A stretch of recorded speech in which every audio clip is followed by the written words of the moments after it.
Mateus, capítulo 26. Tendo Jesus acabado todos estes ensinamentos, disse a seus discípulos: Sabeis que daqui a 2 dias celebrar-se-á a Páscoa, e o Filho do Homem será entregue para ser crucificado. Então os principais sacerdotes e os anciãos do povo se reuniram no palácio do sumo sacerdote chamado Caifás, e deliberaram prender Jesus à traição e matá-lo. Mas diziam: não durante a festa, para que não haja tumulto entre o povo. Ora, estando Jesus em Betânia, em casa de Simão o leproso, aproximou-se dele uma mulher trazendo um vaso de alabastro cheio de precioso bálsamo, que lhe derramou sobre a cabeça, estando ele à mesa. Vendo isto, indignaram-se os discípulos e disseram: para que este desperdício? Pois este perfume podia ser vendido por muito dinheiro e dar-se aos pobres. Mas Jesus, sabendo disto, disse-lhes: por que molestais esta mulher? Ela praticou boa ação para comigo. Porque os pobres sempre os tendes convosco, mas a mim nem sempre me tendes. Pois derramando este perfume sobre o meu corpo, ela o fez para o meu sepultamento. Em verdade vos digo, onde for pregado em todo o mundo este evangelho, será também contado o que ela fez para a memória sua. Então um dos 12, chamado Judas Iscariotes, indo ter com os principais sacerdotes, propôs: que me quereis dar, e eu vou-lo entregarei. E pagaram-lhe 30 moedas de prata. E desse momento em diante buscava ele uma boa ocasião para o entregar. No primeiro dia da festa dos pães asmos, vieram os discípulos a Jesus e lhe perguntaram: onde queres que te façamos os preparativos para comeres a Páscoa? E ele lhes respondeu: ide à cidade ter com um certo homem e diz-lhe: o mestre manda dizer: o meu tempo está próximo. Em tua casa celebrarei a Páscoa com os meus discípulos. E eles fizeram como Jesus lhes ordenara e prepararam a Páscoa. Chegada a tarde, pôs-se ele à mesa com os 12 discípulos, e enquanto comiam, declarou Jesus: em verdade vos digo que um dentre vós me trairá. E eles, muitíssimo contristados, começaram um por um a perguntar-lhe: porventura sou eu, Senhor? E ele respondeu: o que mete comigo a mão no prato, esse me trairá. O Filho do Homem vai, como está escrito a seu respeito. Mas ai daquele por intermédio de quem o Filho do Homem está sendo traído. Melhor lhe fora não haver nascido. Então Judas, que o traía, perguntou: acaso sou eu, mestre? Respondeu-lhe Jesus: tu o disseste. Enquanto comiam, tomou Jesus um pão e, abençoando-o, o partiu e o deu aos seus discípulos, dizendo: tomai, comei, isto é o meu corpo.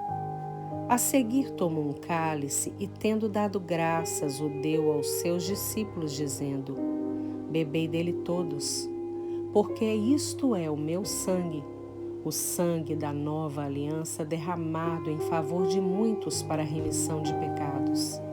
E digo-vos que desta hora em diante não beberei deste fruto da videira até aquele dia em que o hei de beber de novo convosco no reino de meu Pai. Então Jesus lhes disse: esta noite todos vós vos escandalizareis comigo, porque está escrito: ferirei o pastor e as ovelhas do rebanho ficarão dispersas. Mas depois da minha ressurreição, irei adiante de vós para Galiléia. Disse-lhe Pedro: ainda que venha a ser um tropeço para todos, nunca o serás para mim. Replicou-lhe Jesus: em verdade te digo que nesta mesma noite, antes que o galo cante, tu me negarás 3 vezes. Disse-lhe Pedro: Ainda que me seja necessário morrer contigo, de nenhum modo te negarei. E todos os discípulos disseram o mesmo. Em seguida, foi Jesus com eles a um lugar chamado Getsêmani e disse a seus discípulos: Assentai-vos aqui enquanto eu vou ali orar. E levando consigo a Pedro e aos 2 filhos de Zebedeu, começou a entristecer-se e a angustiar-se. Então lhes disse: A minha alma está profundamente triste até a morte. Ficai aqui e vigiai comigo. Adiantando-se um pouco, prostrou-se sobre o seu rosto, orando e dizendo: Meu Pai, se possível, passe de mim este cálice. Todavia não seja como eu quero, e sim como tu queres. E voltando para os discípulos, achou-os dormindo e disse a Pedro: Então, nem uma hora pudestes vós vigiar comigo? Vigiai e orai para que não entreis em tentação. O espírito, na verdade, está pronto, mas a carne é fraca. Tornando a retirar-se, orou de novo, dizendo: Meu Pai, se não é possível passar de mim este cálice sem que eu o beba, faça-se a tua vontade. E voltando, achou-os outra vez dormindo, porque os seus olhos estavam pesados. Deixando-os novamente, foi orar pela 3ª vez, repetindo as mesmas palavras. Então voltou para os discípulos e lhes disse: Ainda dormis e repousais? Eis que é chegada a hora, e o Filho do Homem está sendo entregue nas mãos de pecadores. Levantai-vos, vamos, eis que o traidor se aproxima. Falava ele ainda, e eis que chegou Judas, um dos 12, e com ele grande turba com espadas e porretes, vinda da parte dos principais sacerdotes e dos anciãos do povo. Ora, o traidor lhes tinha dado este sinal: Aquele a quem eu beijar é esse, prendei-o. E logo aproximando-se de Jesus, lhe disse: Salve, mestre! E o beijou. Jesus, porém, lhe disse: Amigo, para que vieste? Nisto, aproximando-se eles, deitaram as mãos em Jesus e o prenderam. E eis que um dos que estavam com Jesus, estendendo a mão, sacou da espada e, golpeando o servo do sumo sacerdote, cortou-lhe a orelha. Então Jesus lhe disse: Embainha tua espada, pois todos os que lançam mão da espada, a espada perecerão. Acaso pensas que não posso rogar a meu Pai e ele me mandaria neste momento mais de 12 legiões de anjos? Como, pois, se cumpririam as Escrituras, segundo as quais assim deve suceder? Naquele momento disse Jesus às multidões: Saístes com espadas e porretes para prender-me, como ao salteador? Todos os dias no templo eu me assentava convosco ensinando e não me prendestes. Tudo isto, porém, aconteceu para que se cumprissem as Escrituras dos profetas. Então os discípulos todos, deixando-o, fugiram.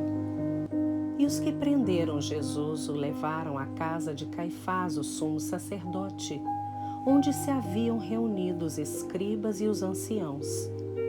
Mas Pedro seguia de longe até o pátio do sumo sacerdote e, tendo entrado, assentou-se entre os serventuários para ver o fim.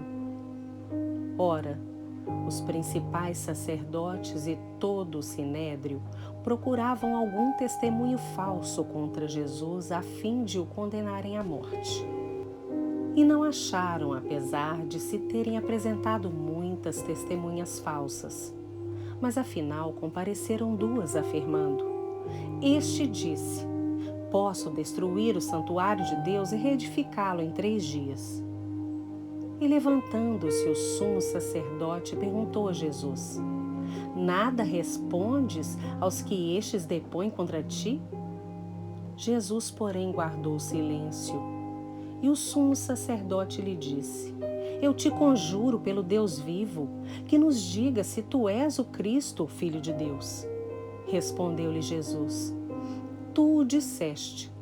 Entretanto, eu vos declaro que desde agora vereis o Filho do Homem assentado à direita do Todo-Poderoso e vindo sobre as nuvens do céu. Então o sumo sacerdote rasgou as vestes, dizendo: Blasfemou! Que necessidade mais temos de testemunhas? Eis que ouvistes agora a blasfêmia. Que vos parece? Responderam eles: É réu de morte. Então uns cuspiram-lhe no rosto e lhe davam murros, e outros o esbofeteavam, dizendo: Profetiza-nos, ó Cristo, quem é que te bateu? Ora, estava Pedro assentado fora no pátio e, aproximando-se, uma criada lhe disse: Também tu estavas com Jesus o Galileu. Ele, porém, o negou diante de todos, dizendo: Não sei o que dizes. E saindo para o alpendre, foi ele visto por outra criada, a qual disse aos que ali estavam: Este também estava com Jesus o Nazareno. E ele negou outra vez com juramento: Não conheço tal homem. Logo depois, aproximando-se os que ali estavam, disseram a Pedro: Verdadeiramente és também um deles, porque o teu modo de falar o denuncia. Então começou ele a praguejar e a jurar: Não conheço esse homem. E imediatamente cantou o galo. Então Pedro se lembrou da palavra que Jesus lhe dissera: Antes que o galo cante, tu me negarás 3 vezes. E saindo dali, chorou amargamente.